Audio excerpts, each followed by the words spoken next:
দোকানে গেছে ফ্রিজ কিনতে। ভাই আপনার দোকানের ফ্রিজগুলো তো দেখলাম, আমার অনেক পছন্দ হয়েছে। এখন ভাই আপনার দোকানের ফ্রিজগুলোর সুবিধা কি? স্যার, আমাদের দোকান থেকে ফ্রিজ কিনলে আপনি পাইতেছেন 7 বছরের ওয়ারেন্টি। ভাই গ্যারান্টি নাই? না স্যার, গ্যারান্টি নেই। শালার ওয়ারেন্টি আবার কি? আমি তো ওয়ারেন্টিও বুঝি না, গ্যারান্টিও বুঝি না। দেখি লোকটারে জিগাই। আচ্ছা ভাই, ওয়ারেন্টি আর গ্যারান্টির মধ্যে পার্থক্য কি একটু বুঝিয়ে দেন তো। ও, তাহলে আপনি গ্যারান্টি ওয়ারেন্টি বুঝেন না।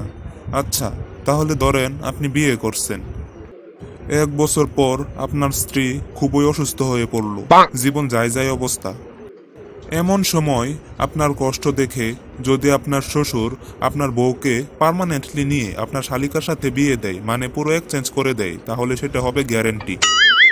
আর ধরুন আপনার স্ত্রী খুবই অসুস্থ, আপনি জানালে আপনার বউয়ের অবস্থা দেখে আপনার শ্বশুর যদি শালিকাকে না দিয়ে আপনার বউকেই আবার চিকিৎসা করে মোটামুটি চলার মতো দিয়ে দেয়, তাহলে সেটা হবে ওয়ারেন্টি।